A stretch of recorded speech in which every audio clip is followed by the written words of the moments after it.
Fala minha gente, tudo certo? Vamos nessa então falar sobre a Internacional e nesse vídeo te contar não uma, mas sim duas histórias de bastidores do presidente Alessandro Barcelos com os repórteres na concentração colorada, seja em Caxias ou até em Belo Horizonte, que explicam um pouquinho, primeiro, sobre como as coisas estão funcionando agora no Internacional, mas também sobre posso dizer, mágoa? Não, um desabafo do presidente, porque claramente isso deve ter sido algo que o afetou e ele expôs para a imprensa.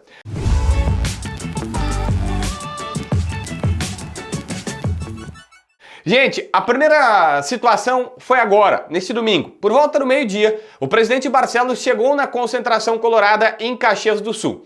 Como recente estourado a informação de que o Robert Renan seria titular, mas não jogaria, porque ele tinha pedido para não jogar, conversou com o Roger e a gente já explicou tudo aquilo, já foi até negociado com o time lá, o Al-Shabaab da Arábia, o time lá é comandado pelo Vitor Pereira, que comandou o Robert Renan no Corinthians e aí indicou ele está sendo vendido, o Inter ganha uma taxa de vitrine por isso. Os repórteres queriam saber mais informações e a resposta do presidente foi: gente, eu acabo de chegar, eu não me inteirei sobre o assunto. E aí, depois dessa primeira resposta, ele diz algo, vou trocar algumas palavras aqui, mas o sentido da resposta é a mesma e todos os repórteres que estavam lá confirmam esta situação. O presidente dizendo: agora vocês têm bastante gente no departamento de futebol. Não sou mais eu ou não sou eu que controlo tudo. Algo nesse sentido, não é mais tudo comigo, teria sido uma frase falada pelo presidente.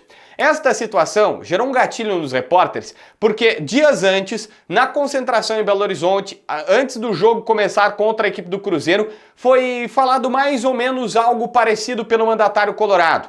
Os repórteres foram conversar com ele sobre outros assuntos e tudo mais, e o presidente larga uma frase no sentido de: agora vocês têm um monte de gente trabalhando, falem com eles, até porque eu não entendo nada de futebol. Mais ou menos essa frase, tá? Eu vou trocar aqui uma expressão por outra, até porque eu não vou mentir, não estava lá, mas recebi dos repórteres que esta foi a linha de raciocínio, a linha de pensamento do presidente Alessandro Barcelos.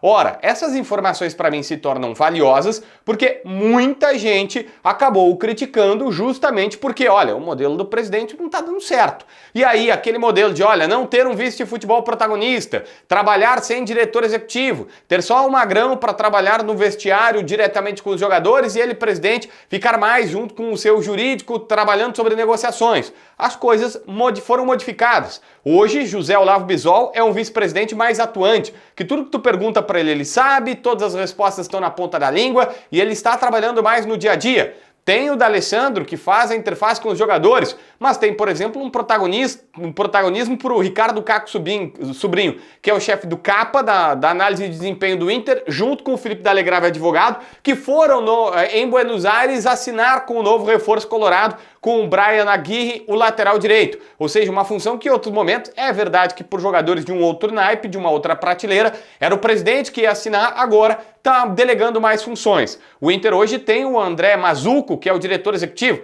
tem vice de futebol mais atuante, tem o diretor executivo, tem o D'Alessandro no vestiário, tem o chefe do CAPA e tem também o diretor de futebol que é mais da parte do jurídico, que é o Felipe D'Alegrave. Ou seja, 5 pessoas. E isso a gente não falou tanto do presidente, que saiu um pouco do holofote. E era uma coisa que muitos colorados queriam, porque claramente o que estava sendo feito antes não deu certo. Mas o presidente fez questão, nessas duas oportunidades, que foi amplamente debatida entre a comunidade dos repórteres que estavam lá, isso acaba sendo falado: olha, o presidente sentiu essa situação, ele sentiu essa crítica. Tanto é que deu esses recados, deu essas letras para a imprensa, tá no direito dele. Eu sempre falo, imprensa fala, tem que saber ouvir. O presidente mandou o recado, claramente ele ficou chateado com essa situação. Enfim, vamos ver se vai dar certo agora, o presidente não tendo tanto protagonismo assim, tendo outros 5 caras trabalhando no vestiário. Como ele disse, tem muita gente trabalhando, até porque eu não entendo nada de futebol. Foi nessa linha que ele dá esse recado, como quem diz: pois é, vocês diziam isso, agora é com eles. Se inscreve no canal, assina a notificação, deixa teu like, comenta aqui embaixo para ver mais vídeos.